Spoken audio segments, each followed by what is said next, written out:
All right, last time our guy was on, we played the clip of him talking about Orgeron and the respect that Cole has for Orgeron and the program that he's running, and he tries to validate that opinion throughout SEC circles, and sometimes you still get laughed out the room. To this morning, that thought was paid off as LSU seems like they have agreed to terms with Orgeron for the next 6 years. Over $42 million could be the total price tag for Orgeron. Long time coming for our guy, huh, Cole?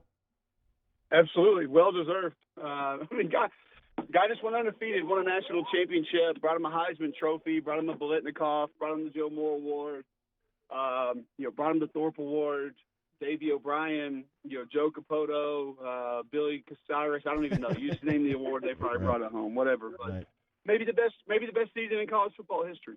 So he absolutely deserves it. More interest for LSU from a coaching circle standpoint: passing game coordinator or defensive coordinator?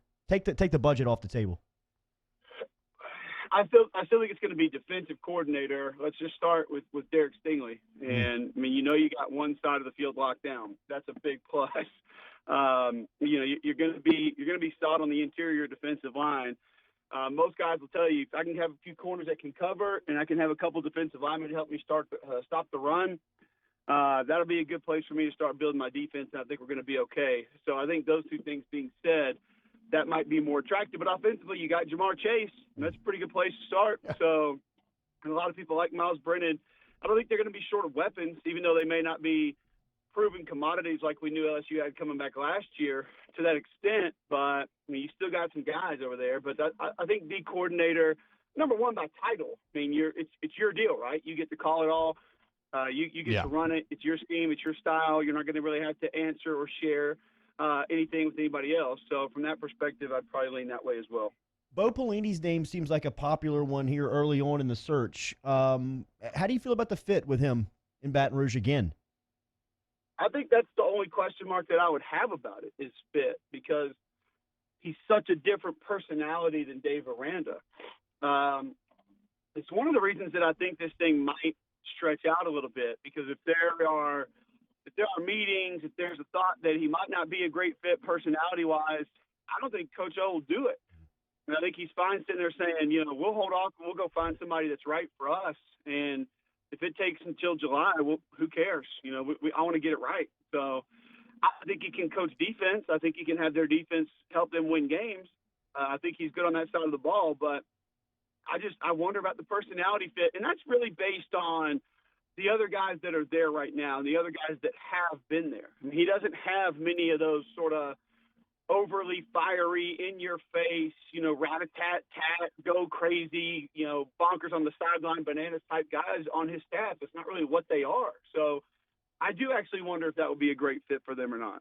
So that's a personality fit. What about a scheme fit defensively? Like what I talked about a lot this last season, when it felt like for the first time LSU had a true 3-4 nose guard. And that just when you looked at the defense as a whole for the first time, they truly had great 3-4 personnel. Do you prioritize a 3-4 coach, or if a guy runs a 4-2 but you like it fit, do you bring him in? I think in today's football, T-Bob, you can't be a guy that runs one thing. Yeah. Now, that's going to be your base, and that's kind of what you build from. And I think actually being able to play more 3-down benefited LSU this year, because you think about some of the spread teams that they played, you weren't really going to have to jam everything up in at the line of scrimmage and try to stop the run. I mean, outside of Georgia, was there another team that they played that was that style football team that was playing with fullbacks and tight ends and was going to try to run downhill and hurt you between the tackles? I mean, most of the teams you played, you look at Auburn, you look at Oklahoma, you look at Florida, you look at Clemson, those were teams that you needed the hybrid defenders that LSU has. It's why we talked about them matching up with Clemson so well. They had Jacoby Stevens. They had Grant Delpit. They had Caleb Von Chason. Those guys who can do multiple things and be multiple places and act as multiple defenders. So with what you're going to see week in and week out now, and especially with what, with Kiffin and Leach coming in, I think maybe even less so you will need big, bulky defensive linemen. Now, it's always nice to be able to occupy 2 or 3 guys with one dude or 1 or 2 guys, but that's going to help. But I don't know if that really makes that big of a difference in today's football. I mean, perfect example is Dave himself. He told us after we were getting ready for the Northwestern State game, after the Texas game, and he's like, guys, we can't be what we thought we were going to be. Yeah. We got to go reinvent this thing a little bit. He said, we thought we were going to be able to rush the passer. We thought we were going to be able to cover in man, and that's not happening right now. So we're kind of going back to the drawing board. Now, I think they circle back and were able to be closer to what they wanted to be towards the end of the season. But early on, they sort of had to retool things, and I think that's a sign of the times. You have to – if a team finds one thing you're not good at, you're going to get it every week. So you better not be stuck in playing one or two defenses, because if teams can exploit those one or two defenses, you're going to get torched week in and week out. Cole, Rivers was kind of telling us that you don't maybe know your exact role yet, but football's not over.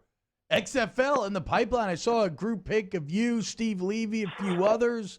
What's going on with Vince McMahon and company?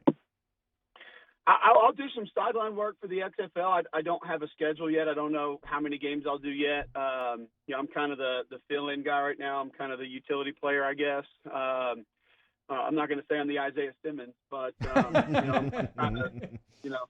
I guess I am appropriately fitted for this show today, as I'll be the off-the-bench guy for the XFL sideline this year. So if McAfee needs a break, or if Luganville has to miss a date, something like that, then I'll fill in for those guys. Good move by the XFL, putting our guy on there, man. It's good to hear you talking some football. Cole's everywhere, it is dude. good. You brought up Leach and Kiffin, SEC West. I'm looking forward to SEC Media Days, but specifically the state of Mississippi.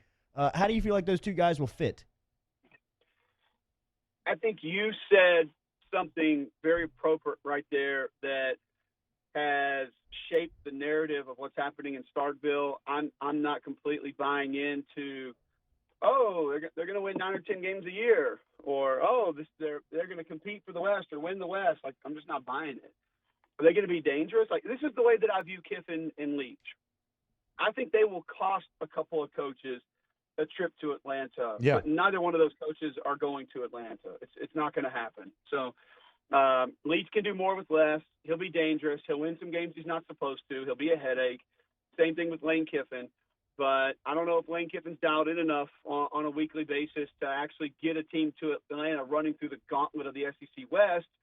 And I just don't know if Mike Leach is going to have enough balance to be able to get there. You're going to have to rely on certain points of your team other than the passing game to be able to win this division at times. Now, you can be dominant in one facet, but you better be able to lean on another facet at some point in time to go out and find you a way to win a game. LSU, a perfect example of that this year. Like, Joe was great, but the defense had to win a couple games.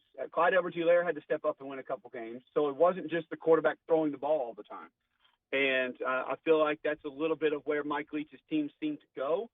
And neither one of those two have a track record of recruiting and building a team outside of their particular schemes and winning in a league like the SEC, in a division like the SEC West. So I think they're going to be fun. Yeah, Media Days are going to be great. I can't wait. Yeah.